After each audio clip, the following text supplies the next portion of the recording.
This is the Eye for an Eye channel. Welcome to today's show.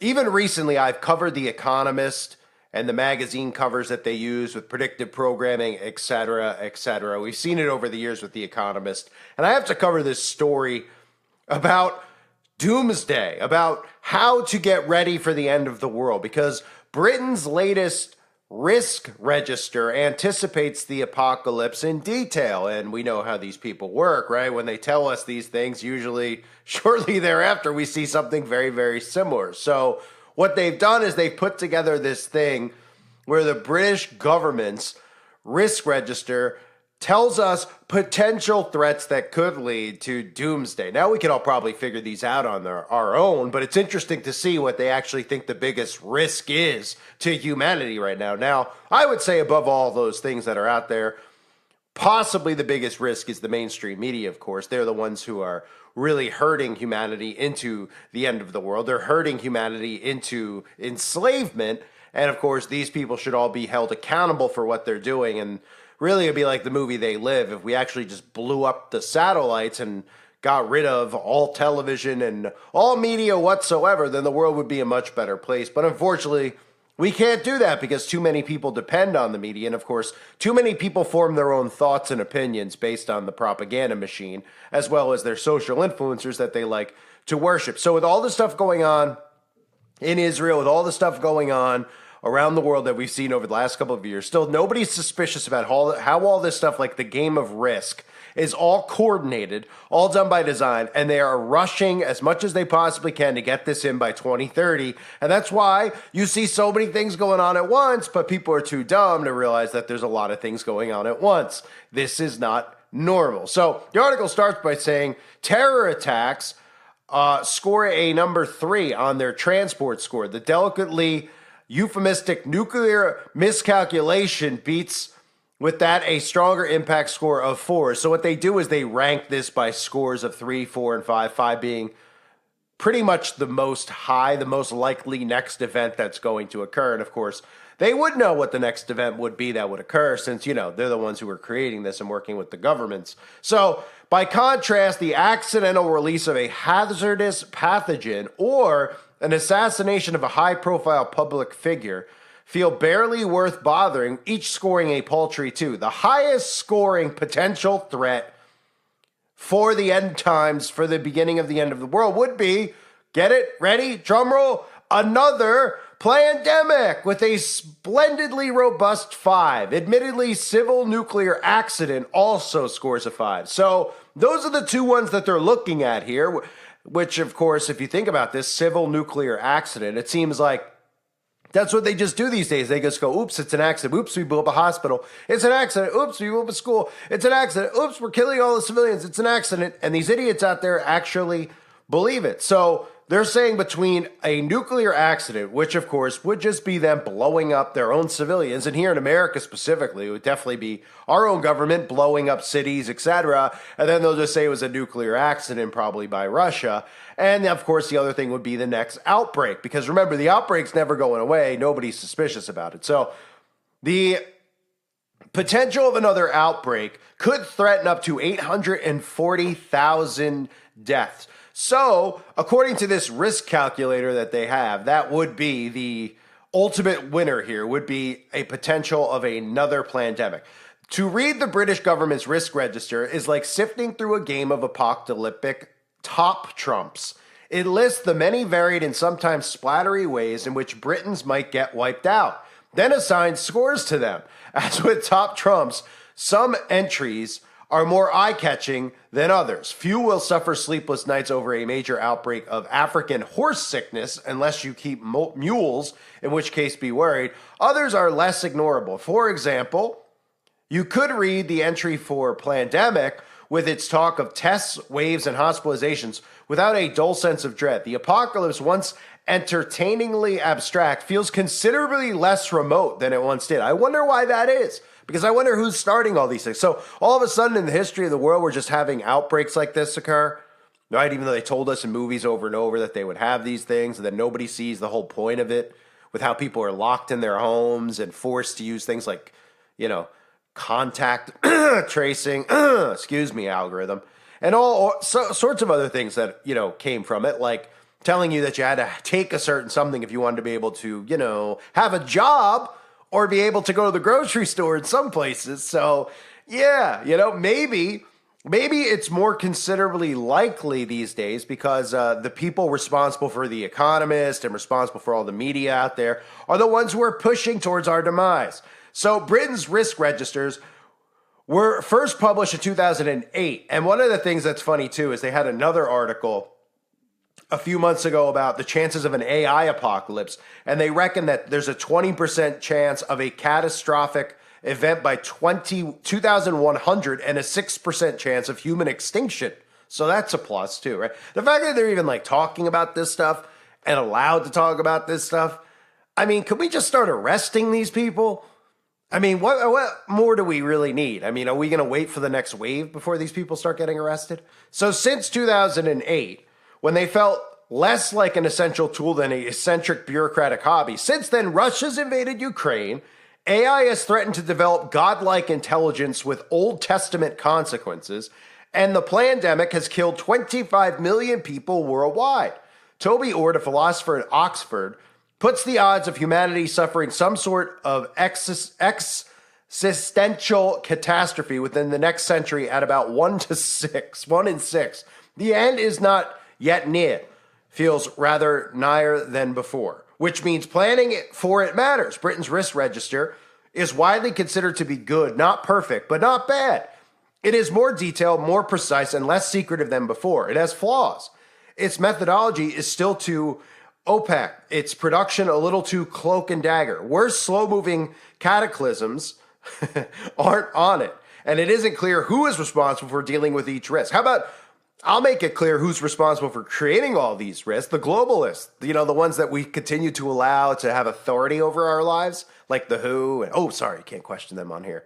Not the van, the WHO, the people who have our best interest in mind, our health in mind, right? Yet they dump chemicals on us every day from the sky, and nobody out there asks questions. Or, when they look at the ingredient label on a box of Cheerios, nobody wonders why it's all words you can't pronounce, because they're all dangerous chemicals.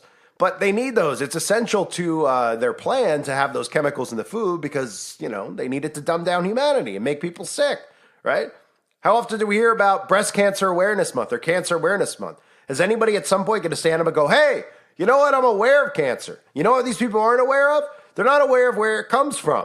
But they should be aware because there wouldn't be cancer if they weren't spraying us with soft metals day and night or putting it in our food. That's a little history lesson for the kids out there. So if you're wondering where it came from and you wonder why they continue to have months where they go, it's Breast Cancer Awareness Month. Let's virtue signal and let's feel good about ourselves and go for a walk somewhere and wear a shirt that says Breast Cancer Awareness and do nothing about it. When if you were wondering why your grandma, your mom, your uncle, whoever, well, if you're wondering who's responsible for it, it's your own government.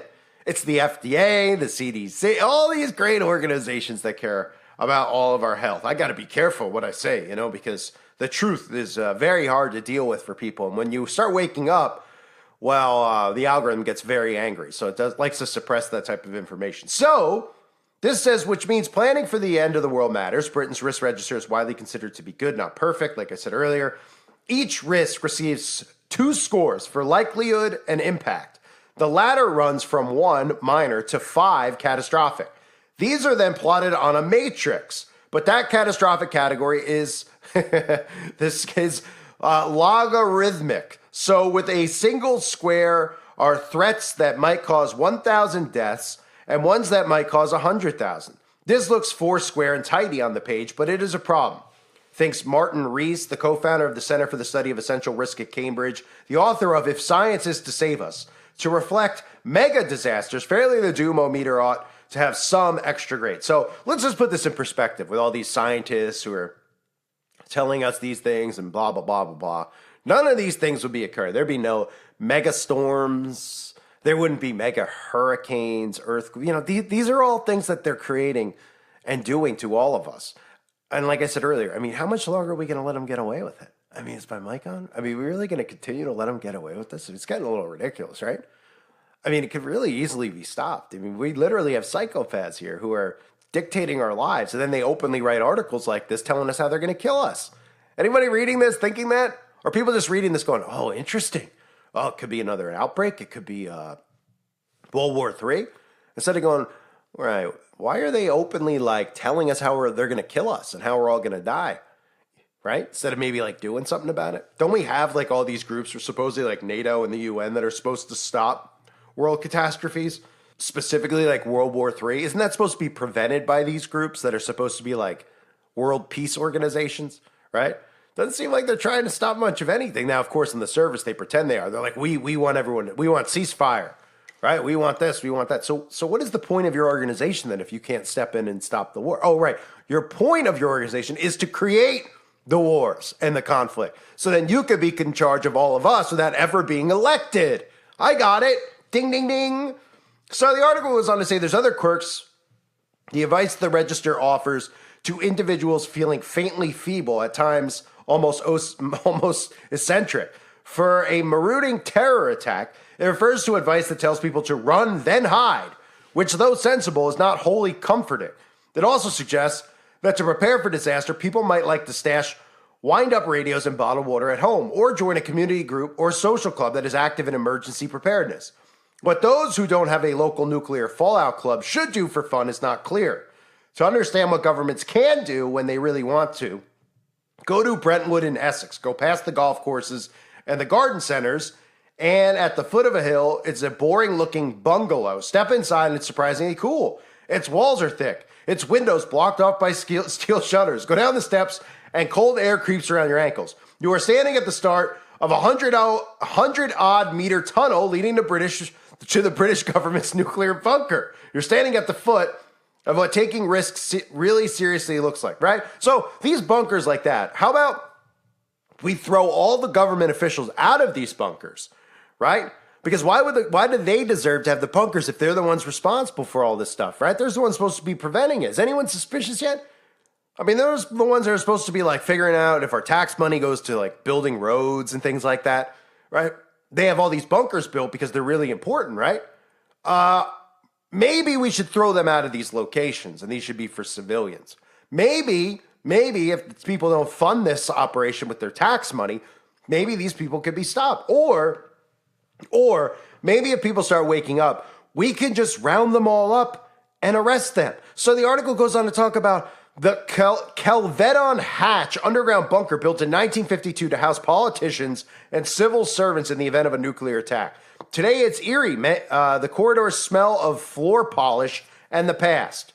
Okay, they go on to say it's an example of doing risk very well indeed. It's also an example of why governments don't bother with most risk. The bunker is extraordinary, but it's also useless, never needed. It was decommissioned in 1994. Now it is a museum. That's because they have nicer ones. Now they have nicer ones. And more importantly, they have new ones because they don't want you to know where they are. That's why. So any of the ones that were built for like World War II, any doomsday bunkers, they're all abandoned or sold or etc.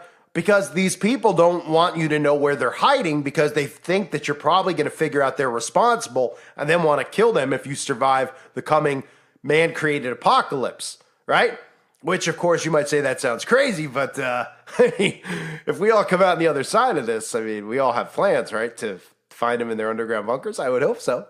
I certainly would hope that that's on your to-do list because, I mean, we're really going to let them get away with it? I don't know. I mean, call me crazy, but the fact that these people plan on hiding and think they're going to get away with it, well, they don't really, I guess they underestimate people like me and you, where we do have a lot of maps of locations where they do have these underground tunnels. Now, we don't know who specifically is going to be where, right? We know that they have their underground bunkers in a lot of, like the Ozarks, their underground cities, Emerald City, right? Under the Denver airport. Pretty much the entire country, though, every country has a whole underground world, right? They're quietly revealing that to us over in Lady Gaza, like telling us about these tunnels. Like, oh, they got these tunnels. Who do you think built the tunnels? The same people who claim to be at war with them built the tunnels for them. Where they get all the money to build it? Everyone was just fine with them building tunnels underneath all. Oh, yeah, okay. Right. If we learn where their tunnels are, if we learn and realize what their plan is, then maybe it could be stopped. But it seems like more people don't want to stop it. They're more interested in trying to figure out, hey, what's the risk factor of this doomsday occurring? Hey, maybe they'll kill us that way. Yeah, it sounds really great. Let's just, write articles in mainstream media outlets about how the government's going to kill us And we're supposed to just smile, nod, and say, cool, great article. Let's give them a Nobel Peace Prize. Oh, unbelievable, folks. So they're telling us the next one, whatever, they're telling us the biggest threat is still an outbreak. And we all know that that's not going away because, again, it's essential that they continue to get certain things inside of you. So they need the outbreaks for that. And of course, we see that there's literally psychopaths who aren't even human at this point who continue to believe this propaganda, who continue to support all this stuff that the government is doing to us. So, yeah, there's that. I thank everybody for being here. I just wanted to cover this article. I thought it was hilarious when I saw it from The Economist. I hope everybody out there is doing well. Please make sure you sub to my backup channels if you haven't yet. I'd hope to see more people over on the website, uprisingrevival.com. Thanks again, everybody. God bless all of you as always and your families.